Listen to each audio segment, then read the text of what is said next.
FM News Talk 97.1. On demand audio.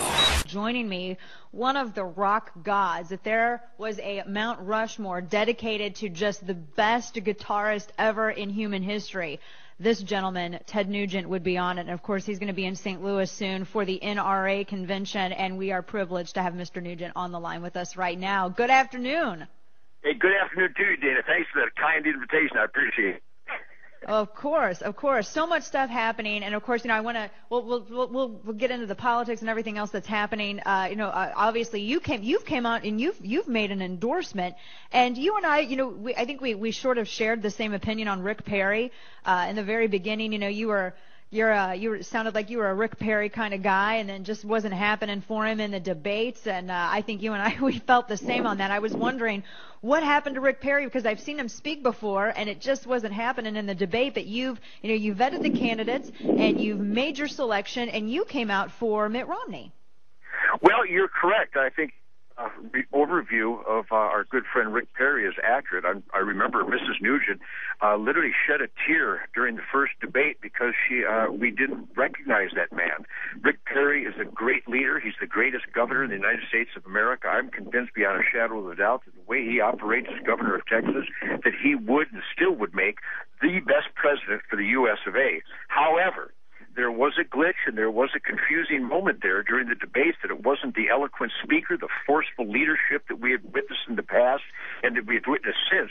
And though he did upgrade substantially throughout the different debates, those first few debates really deflated, took the wind out of his sails, so to speak, Dana. So I'm a pragmatist. I'm a utilitarian. I'm a realist, and I've really done a lot of research, and I think just a few days ago I wrote a piece for WashingtonTimes.com where I came out endorsing Mitt Romney because I know his past, I know some of his shortcomings and absolute failures of the past, but today, on this day in March of 2012, as we approach November, I believe that Mitt Romney is the best vehicle, the best man to bring the medicine to the Americans that need it. And it's a political medicine, it's a spiritual medicine, it's an economic medicine, it's a U.S. Constitution medicine, and I believe that all things considered, Mitt Romney is the man. Now, I know no one would question your expertise on the Second Amendment and firearms, and there are a lot of grassroots conservatives, myself included. We've had our hesitations with Romney because he seemed to not be as strong. Of course, I don't think any of the candidates are as strong on the Second Amendment, perhaps, as Rick Perry is. People are a little bit hesitant because they look at his record, they see some of the stuff that maybe he's done in Massachusetts, and he goes out and he hunts. He's not a hunter like you are. He's not in that level, but they gave us some of the stuff he's done and he said is maybe given us cause for hesitation. What have you discovered about Mitt Romney that in terms of how he stands on the Second Amendment that helped you get over that hurdle, that you would tell people who have hesitations about Romney concerning the Second Amendment? Well, I witnessed over the years his abject failure to grasp the basics of the Second Amendment, that it has nothing to do with sport. It has nothing to do with weekend recreation. That is actually an insult to the Founding Fathers and the American way of the right to keep and bear arms for self-defense and for defending against tyranny and defending against evil and against enemies. The Second Amendment has nothing to do with my pheasant gun. The Second Amendment has nothing to do with my deer rifle. And he's come to that realization in the last few years. But Dana, I'm a hardcore guy. I don't hunch. I don't presume. I don't suppose. I got Mitt Romney on the phone. It just happened to take place at a huge sporting goods store in Michigan when I was there just fondling ammo. My ammo, by the way, Ted Nugent ammo, brand new ammo. I'll talk to you about that in a minute, and I'll send you some. Awesome. But ultimately, with a huge gathering of really working hard, playing hard Second Amendment guys and gals and families that live it and live conservation and live the outdoor lifestyle, I got Mitt Romney to pledge and vow to me in front of witnesses and on tape that there will be no more restrictions on firearms or ammunition, no more restrictions on Second Amendment rights, absolute Second Amendment rights, no more talking about so-called assault weapons. I got him to pledge to me that he will never consider anything a bad gun again. There's no bad guns, there's no bad ammo, there's no bad magazines. There's just bad people, bad judges, bad lawyers, bad prosecutors that force bad people into our neighborhoods. And the right to keep and bear arms is absolute. It comes from God, and it will not be compromised. I had pledged that, and Dana, I believe him. Amen to that. I think you need to run at this point. I think I need to run. I think I need to run very fast.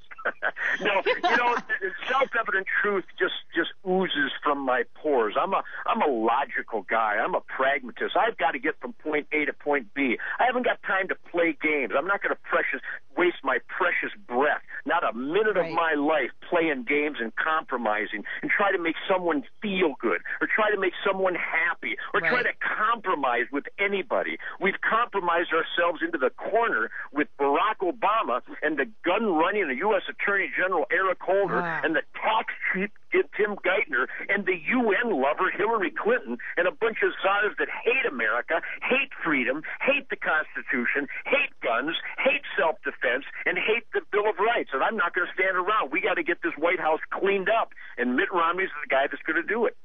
And any candidate, any Republican nominee that we have would, especially when you compare them and you compare their support for the Second Amendment to what this president is doing, especially with Fast and Furious. He took this gun walker program, made it, and completely just got rid of all of the oversight, allowed it to just go crazy. We have over 300 dead Mexicans. We have a dead border agent. And then they tried to use it as an excuse to drum up greater restrictions on our Second Amendment rights. And I'm so glad that this election is coming, because I worry, Ted, I worry that with a continuation of this administration, we are really looking at a greater restriction of our Second Amendment rights. I really believe it. Well, Nancy Pelosi, Barack Obama, Eric Holder, Hillary Clinton et al., they have got a gang of Frank Lautenbergs and Charlie Schumers and Charlie Wrangler.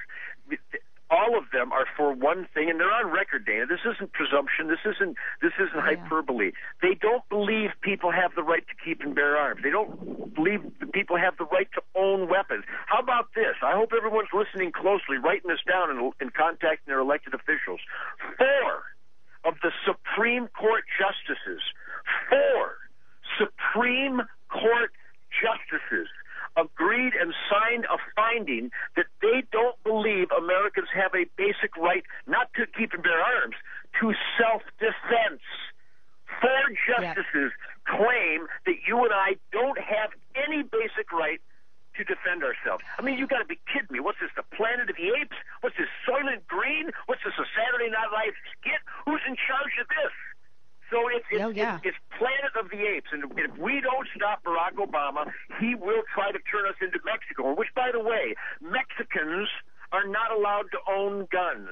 And right now there are about 50,000 dead Mexicans because they're not allowed to keep and bear arms. Absolutely. I want to ask you really quick about your Ted Nugent ammunition from American Tactical Imports. Tell me about. I've never heard anybody that gets their own ammo. This is awesome. Is that adorable? I'm Ted Nugent. You know, Jerry Garcia never had his own ammo. I think that was a problem for him. This is a dream. I've been hunting and fishing and trapping and celebrating the aim small, miss small discipline of the shooting marksmanship program my entire life. All my children, all my grandchildren. My band members have to qualify with a weapon before they can join the band. We really love the shooting sports. We love to shoot them up in training and competition, just fun. And ultimately, it's the deciding factor whether you live or die. If you're confronted with evil, if you're unarmed and helpless, then you're unarmed and helpless. And that's an irresponsible death wish as far as I'm concerned. So over the years, I've been contacted by a bunch of ballistically coefficient gun maniacs that make me look like a peace and love guy. I mean, these guys really live the ballistic, experimentation science of shooting. And they offered to create the ultimate state-of-the-art, hardest impacting, most accurate ammunition in the world for me.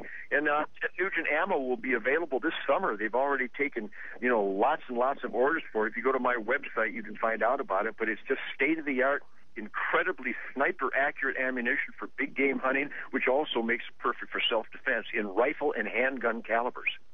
Ooh, I am definitely going to get some. I'm super excited about this. And I tell you, Mr. Nugent, if I had one wish that I could have fulfilled, it would be for my husband and I to be able to go hunting with you sometime.